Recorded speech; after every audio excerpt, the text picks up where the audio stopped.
네, 제가 2007년도 아마 후반기부터 지금까지 이 영적 기도 사역을 해오면서 저는 기독교 종교성의 문제로 고통을 받고 있는 많은 사람들을 만날 수 있었습니다. 특히 목회자의 가정에서 자란 자녀들의 상당수가 그 종교성의 간접적인 피해자로 힘들어하는 경우를 보아왔습니다. 물론 이와 동시에 너무나도 영적으로 성숙한 목회자들의 자녀들도 수없이 많이 만났습니다. 하지만 저를 포함해 이 땅에서 목회자로 살아간다는 것 자체가 바로 이 기독교 종교성으로부터 자유로울 수 없음을 저는 절감하고 있습니다. 제가 사춘기에 제 아이들을 대하는 마음속의 갈등 상황만 보더라도 저 역시 무의식 중에 경직된 사고의 유혹을 받곤 합니다. 오늘 여러분은 내 자신의 진실과 기독교에서 가르치는 신앙 교육이 갈등의 상황을 만나면 그 갈등을 어떻게 처리하십니까? 어떤 분들은 재고의 여지 없이 자기 진실을 외면하면서 신앙교육의 가르침을 따릅니다. 또 어떤 분들은 깊은 숙고와 분별 없이 다른 사람들이 어떻게 보든 말든 자신의 진실을 따라버립니다. 하지만 이 두 가지 경우 그 여파는 어떻습니까? 자신의 진실을 외면하면서 신앙교육의 가르침을 따르면 그 사람은 외견적으로 나이스한 신앙인으로 인정받을 것입니다. 하지만 자신의 진실을 외면한 그 여파는 어떻습니까? 묻혀버린 그 진실은 이후 그 사람의 삶에서 오랜 기간 동안 갖가지의 모습으로 부작용을 낳을 것입니다. 그 부작용의 가장 대표적인 모습이 은연중에 혹은 노골적으로 나와 같은 바리새적 기독교인을 양산하는 것입니다. 내 자신의 진실을 외면한 대가로 다른 사람들까지 종교성의 희생자화 시키는 것입니다. 이에 반하여 갈등과 충돌의 상황에서 신앙 교육에 대한 깊은 숙고나 분별 없이 자신의 진실만을 추구했을 때는 또 어떻게 될까요? 아마도 그 사람은 공동체 안에서 이기적이고 믿음이 적은 사람으로 낙인이 찍혀버릴 것입니다. 아마도 이런 선택의 빈도가 높고 이런 삶이 지속될수록 그 사람은 암암리에 공동체의 주변부로 밀려나게 될 것입니다. 어떻습니까? 바로 이런 두 가지의 모습이 오늘 우리가 속해 있는 공동체의 가슴 아픈 현실이 아닌가요? 예수님이 과연 이런 공동체를 원하셨을까요? 오늘 여러분은 이런 상황에서 어떤 선택을 하고 계십니까? 오늘 본문은 바로 이런 상황에 처해 있는 성도들을 향한 사도 바울의 강력한 메시지입니다. 오늘 본문 2장 20절은 사도 바울이 기독교의 가장 중요한 핵심 교리를 단 두 문장으로 정리한 내용입니다. 제가 한번 읽어드립니다. 내가 그리스도와 함께 십자가에 못 박혔나니 그런즉 이제는 내가 사는 것이 아니요 오직 내 안에 그리스도께서 사시는 것이라. 이제 내가 육체 가운데 사는 것은 나를 사랑하사 나를 위하여 자기 자신을 버리신 하나님의 아들을 믿는 믿음 안에서 사는 것이라. 사도 바울은 이 언급을 하게 된 배경을 오늘 본문이 쓰고 있는 갈라디아서 1장에서 2장에 걸쳐서 소개하고 있습니다. 그는 갈라디아서 1장 6절로 8절에서 다음과 같이 선언합니다. 그리스도의 은혜로 너희를 부르신 이를 이같이 속히 떠나 다른 복음을 따르는 것을 내가 이상하게 여기노라. 다른 복음은 없나니 다만 어떤 사람들이 너희를 교란하여 그리스도의 복음을 변하게 하려 함이라. 그러나 우리나 혹은 하늘로부터 온 천사라도 우리가 너희에게 전한 복음 외에 다른 복음을 전하면 저주를 받을지어다. 사도 바울의 이와 같은 분노는 본래 자신이 갈라디아 교회에 전한 복음이 심각하게 변질되어 가고 있다는 경고입니다. 즉 사도 바울이 본래 전한 복음이 아니라 그 복음과는 완전히 다른 성격의 뭔가가 섞여서 그가 본래 전한 복음의 본질이 심각하게 훼손되고 있음을 그는 직감하고 있습니다. 그렇다면 갈라디아 공동체 안에서 어떤 훼손이 이루어지고 있었을까요? 그건 바로 율법에 관한 문제였습니다. 갈라디아 교회에 소위 유대교 율법을 넌지시 도입하려는 세력이 있었던 것입니다. 사도 바울은 갈라디아서 2장에서 그가 예루살렘 교회에 갔을 때 함께 동행했던 헬라인 디도의 할례 문제를 극복한 모범적인 사례를 설명하면서 반대로 베드로 사도가 안디옥 교회를 방문했을 때 이방인들과 함께 식사하는 자리에서 예루살렘에 야고보 사도가 보낸 유대인들이 도착하자 베드로 사도는 그 자리를 슬쩍 피해버렸던 사실을 지적합니다.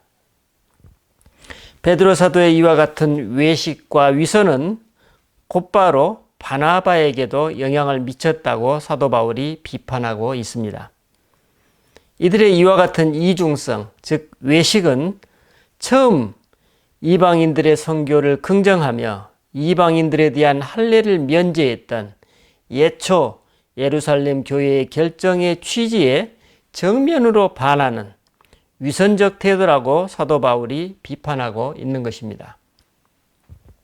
사실 이제 막 예수님의 복음을 받아들인 유대계 그리스도인들에게는 오랜 세월 배워온 유대교 율법이 오히려 더 자연스럽고 익숙했던 것입니다. 2장 14절 말씀입니다. 그러므로 나는 그들이 복음의 진리를 떠나 바르게 행하지 아니함을 보고 모든 자 앞에서 게바에게 이르되 내가 유대인으로서 이방인을 따르고 유대인답게 살지 아니하면서 어찌하여 억지로 이방인을 유대인답게 살게 하려느냐, 이렇게 말씀하고 있습니다. 참으로 베드로 사도의 뼈를 때리는 책망입니다. 그런데 문제는 이 갈라디아 교회에도 그 영향을 받아서 복음으로 전진하기는커녕 오히려 예전 유대 종교성이 지배하는 관습으로 되돌아가려 했던 것입니다. 우리는 여기서 그가 전하고 있는 복음의 진정성에 대한 사도 바울의 불타는 열정과 담대한 확신을 발견하게 됩니다. 사도 바울 그는 소위 12제자의 축에도 끼이지 못했지만 그 12제자의 맏형격인 베드로 사도를 책망하는 파격을 보이고 있습니다. 과연 그는 어떤 근거와 자신감으로 예수님의 수제자인 베드로 사도를 책망하게 되었을까요? 그리고 무엇보다도 이 율법의 문제가 왜 그토록 중요한 이슈였을까요? 사도 바울이 이처럼 비판한 이유는 율법주의가 예수님의 복음에 정면으로 반할 뿐만 아니라 동시에 이 율법주의에서 벗어나는 것이 기독교 영성의 핵심이기 때문입니다. 적어도 사도 바울의 눈에는 유대 율법에서 자유롭지 못한 베드로 사도와 유대계 기독교인들이 지금 예수님의 복음적 가치를 잘 이해하지 못하고 있는 모습이고 또 예수님의 십자가 사역을 헛되이 하는 어리석은 모습이었던 것입니다. 그래서 사도 바울은 이 유대 율법의 문제가 그가 전하고 있는 복음과 어떻게 다른지, 왜 그가 전하고 있는 복음이 정당성과 진정성을 가지고 있는지 주장하고 있습니다. 그는 먼저 자기가 전하고 있는 복음의 정통성을 다음과 같이 증언하고 있습니다.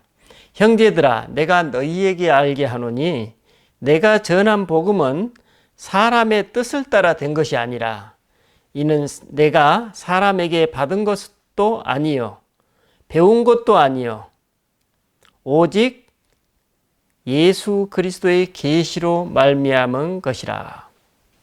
여기서 사도 바울은 자신이 알고 전하고 있는 복음이 인간들에게서 배운 것이 아니고 예수 그리스도로부터 직접 받은 것이라고 증언하고 있습니다.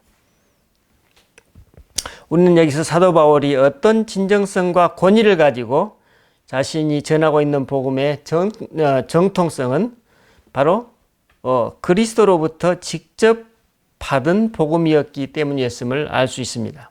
바로 이 점이 그가 예수님의 12제자에 속하지 않으면서도 수제자인 베드로 사도를 신랄하게 비판할 수 있었던 근거임을 알 수 있습니다. 그리고 이제 사도 바울은 율법의 문제를 본격적으로 논증합니다. 15절로 16절입니다. 우리는 본래 유대인이요 이방 죄인이 아니로되 사람이 의롭게 되는 것은 율법의 행위로 말미암음이 아니요 오직 예수 그리스도를 믿음으로 말미암은 줄 알므로 우리도 그리스도 예수를 믿나니 이는 우리가 율법의 행위로서가 아니고 그리스도를 믿음으로써 의롭다함을 얻으려 함이라. 율법의 행위로서는 의롭다함을 얻을 육체가 없느니라. 사도 바울의 이 주장은 율법을 준수하는 종교 행위로서는 아브라함처럼 의롭다함을 인정받을 사람이 없다는 것입니다. 여기서 그는 이 주장의 정당성을 뒷받침하기 위해서 자기 자신이야말로 유대교에 있을 때에 그 누구보다도 유대교 율법을 지나치게 믿었던 과거의 삶을 고백하고 있습니다. 한마디로 그는 자신을 포함한 모든 인간이 율법을 통해 구원을 경험할 수 없다는 결론에 도달했다는 것입니다. 그래서 그는 19절에서 다음과 같이 말합니다. 내가 율법으로 말미암아 율법에 대하여 죽었나니 이는 하나님에 대하여 살려 함이라. 메시지 성경에서는 이 부분을 이렇게 하고 있습니다. 나는 율법을 지키려고 애쓰고 하나님을 기쁘시게 해드리려고 고심했지만 뜻대로 되지 않았습니다. 그래서 나는 율법의 사람이 되기를 포기했습니다. 그것은 하나님의 사람이 되기 위해서였습니다. 라고 번역하고 있습니다. 그렇다면 여기서 하나님에 대하여서 살려는 것, 즉 하나님의 사람이 되는 것은 무엇을 의미할까요? 그렇습니다. 그 내용이 바로 오늘 본문 20절입니다. 내가 그리스도와 함께 십자가에 못 박혔나니 그런즉 이제 내가 사는 것이 아니요 오직 내 안에 그리스도께서 사시는 것이라. 이제 내가 육체 가운데 사는 것은 나를 사랑하사 나를 위하여 자기 자신을 버리신 하나님의 아들을 믿는 믿음 안에서 사는 것이라. 사도 바울의 이 고백에서 핵심 포인트가 무엇입니까? 그렇습니다. 정체성의 변화입니다. 즉 과거의 정체성, 유대인으로서의 정체성을 포기하고 새로운 다른 정체성을 얻은 것입니다. 다시 말하면 사도 바울은 지금 갈라디아 교인들을 향해 메시아 안에서 당신은 과연 어떤 존재인가? 라는 근본적인 질문을 하고 있는 것입니다. 20절 내용을 이 다른 표현으로 옮기면 이렇습니다. 나는 메시아와 함께 십자가에 못 박혔습니다. 하지만 나는 지금 살아 있습니다. 그러나 내 안에 사는 이는 내가 아니요 메시아이십니다. 그러면 지금 이 유한한 육체 가운데 계속 살고 있는 삶은 무엇이겠습니까? 그것은 나를 사랑하여 나를 위해 자신을 주신 하나님 아들의 신실하심 안에서 사는 것입니다.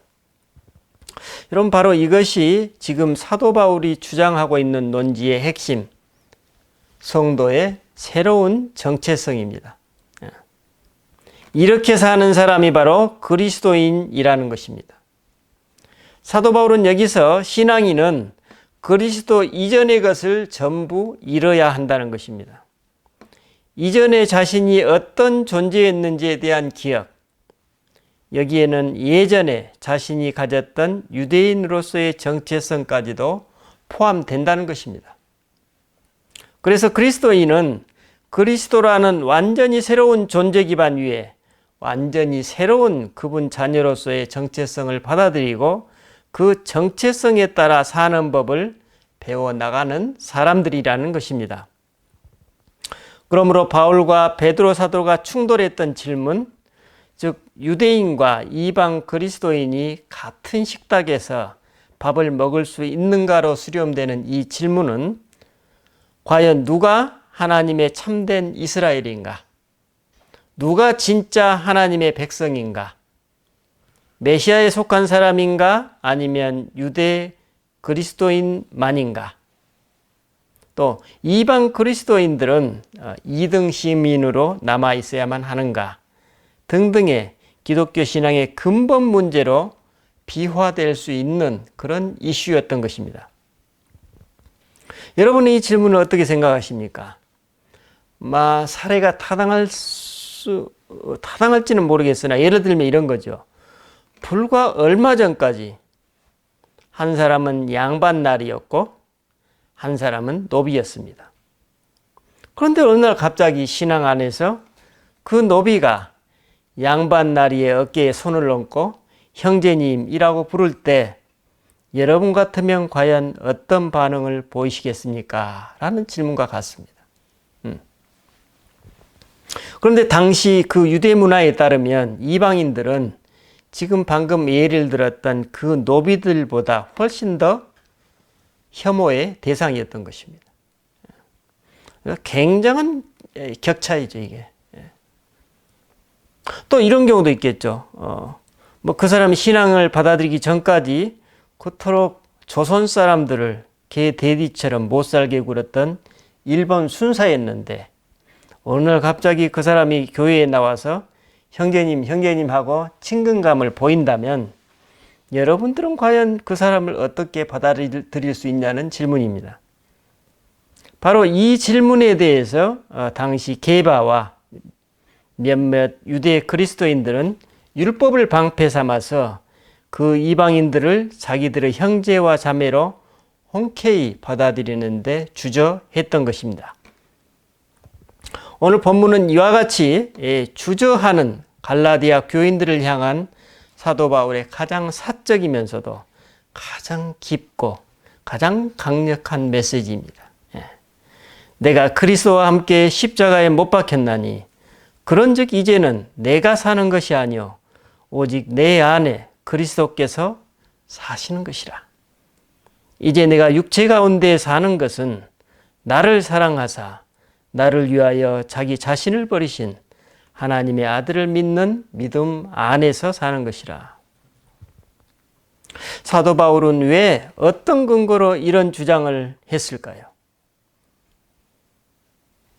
그렇습니다. 율법을 금과 옥조로 여기는 유대의 종교성으로부터의 해방은 사도 바울 자신의 사명이기 이전에 바로 예수님의 핵심 사명이었습니다. 그래서 우리는 복음서 곳곳에서 안식일 규례를 의도적으로 매번 타파해 버리시는 예수님을 발견합니다. 이와 관련하여 예수님 당신의 정체성과 그와 관련된 율법의 관계를 가장 적절히 묘사하고 있는 일화가 바로 안식일에 미리삭을 따먹는 사건입니다. 마가복음 2장에서 소개하고 있는 이 일화는 예수님의 제자들이 안식일에 밀밭을 지나가다가 그 밭에 미리삭을 따먹게 됩니다. 이를 목격한 바리새인들이 이를 예수님께 고발하자 예수님이 다윗 왕의 사례를 들어서 다윗도 동료들과 함께 성전에 들어가 먹어서는 안 될 진설병을 먹었다고 말씀하십니다. 그리고 여기에서 한마디 덧붙이십니다. 이렇죠? 안식일이 사람을 위하여 있는 것이요 사람이 안식을 위하여 있는 것이 아니니 그러므로 인자는 안식일에도 주인이시니라. 여기서 예수님의 인자는 안식일에도 주인이라는 이 말씀은 방금 전 질문들 있죠. 과연 누가 하나님의 참된 이스라엘인가? 누가 진짜 하나님의 백성인가? 메시아에 속한 사람인가 아니면 유대 그리스도인만인가에 대한 예수님의 적확한 응답입니다. 왜 그럴까요? 인자는 안식일의 주인이라는 예수님의 이 말씀은 하나님의 참된 이스라엘은 메시아 한 분이시고 예수님 당신이 바로 그 참된 이스라엘이라는 것입니다. 그런데 하나님 백성들의 그 참된 정체성의 기반은 바로 이 참된 이스라엘에 있다는 말씀입니다. 그러니까 예수님이 참된 이스라엘이고 이스라엘 사람들의 정체성은 바로 어디에 있다고요? 그 정체성의 기반이 참된 이스라엘에 있다는 말씀입니다. 즉 메시아에 속한 사람들은 메시아 안에 있고 따라서 메시아에 적용되는 것은 바로 누구에게도 그들에게도 적용된다는 것입니다. 이런 사상은 왕에 대한 유대인들의 전통적인 신앙으로서 왕은 백성들을 대표한다는 사상입니다. 우리는 구약에서 골리앗과 맞서 싸운 다윗이 블레셋에 대항하는 이스라엘을 대표하고 있는 그 사례를 발견할 수 있습니다. 그래서 이 사상은 결국 왕에게 적용되는 것은 그의 백성에게도 적용된다는 당시 유대인들의 사상을 반영하고 있습니다. 이를 방금 성경의 사례로 설명하면 다윗 왕이 진설병을 먹었으므로 그를 따르는 동료들도 먹을 수 있다는 예수님의 말씀입니다. 또 같은 방식으로 안식일의 주인이신 혹은 안식일을 제정하신 메시아, 그분께 속한 제자들이 그분과 함께 하면서 안식일에 미리삭을 따먹는 것이 뭐가 문제가 되겠느냐는 예수님의 말씀입니다. 이런 맥락에서 사도 바울은 그러면 누가 메시아에 속하는가? 그 정체성은 어떻게 드러나는가라고 질문하고 있습니다. 사도 바울의 표현을 빌리면 그건 두말할 나위도 없이 나를 사랑하사 나를 위하여 자기 자신을 버리신 하나님의 아들을 믿는 믿음 안에서 사는 이들이 그리스도에 속한 사람들이고 그들의 정체성은 내가 그리스도와 함께 십자가에 못 박혔나니 그런즉 이제는 내가 사는 것이 아니요 오직 내 안에 그리스도께서 사시는 것으로 드러난다는 것입니다. 사도 바울의 주장인즉 어떤 사람이 진짜 신앙인이라면 그가 과거에 유대인이었건 이방인이었건 그 과거의 정체성을 버리고 이제 전혀 새로운 정체성, 즉 메시아 안에 있는 모든 사람이 하나님의 참된 백성이라는 것입니다. 그러므로 이 새로운 시대에는 과거의 유대교 율법으로 하나님의 참된 백성을 부각시킬 수 없다는 것입니다. 하지만 지금 갈라디아 교회는 그 악명 높았던 유대의 종교성으로부터의 해방을 그토록 애쓰셨고 이를 위해 십자가를 지셨던 그 예수님께 반하는 가르침에 유혹을 받고 있습니다.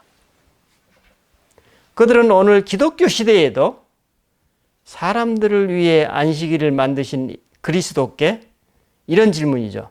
당신은 왜 우리들의 안식일 규례를 우습게 보느냐? 라고 삿대질을 해대는 그런 우픈 모습을 떠올리게 만든다는 게 지금 그 사도 바울의 가슴 아픈 메시지입니다. 복음서의 내용이 다 그러한 내용이었죠. 여러분 오늘 나는 어떻습니까? 오늘 내 안에 기독교 종교성이 어떤 모습으로 남아 있습니까? 나는 내 삶의 여러 국면에서 신앙의 가르침과 나의 진실이 충돌할 때 어떻게 처리하고 있습니까? 여기서 사도 바울은 이제는 내가 사는 것이 아니요 오직 내 안에 그리스도께서 사시는 것이라고 성도의 새로운 정체성을 말하고 있습니다. 그래서 그 새로운 정체성은 유대 율법으로 찾을 수 없고 오직 십자가에 달리신 예수님이 메시아라는 사실을 믿는 데서 온다고 사도 바울이 역설하고 있습니다.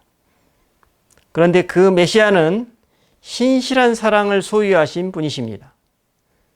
그러므로 성도의 모든 삶에서의 믿음의 반응은 이 사랑에 기초한다는 것입니다.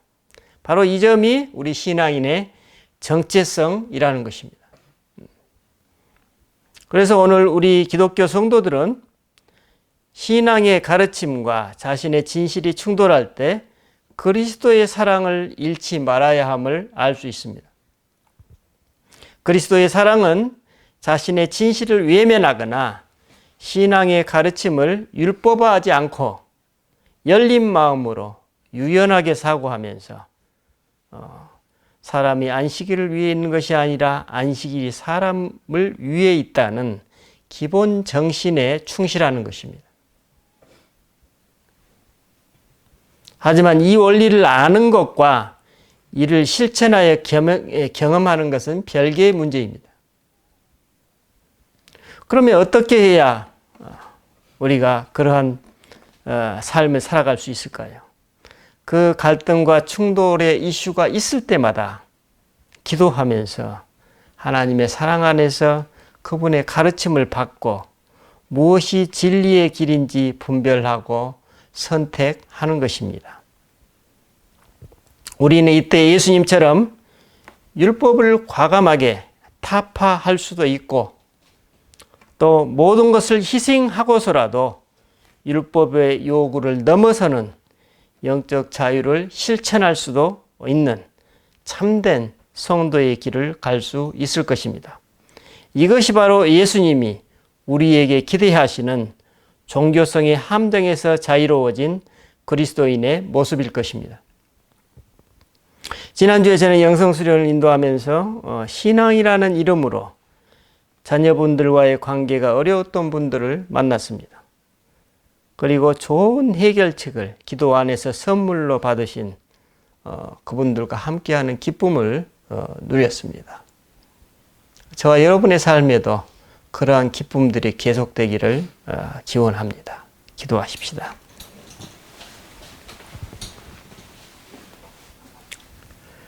주님, 우리가 만약 율법에 따라 외견적으로 보이는 신앙의 모습으로 당신 자녀로서의 의로움을 구한다면 우리가 당신의 십자가를 헛된 것으로 만드는 것이라고 오늘 사도 바울이 일깨워주고 있습니다.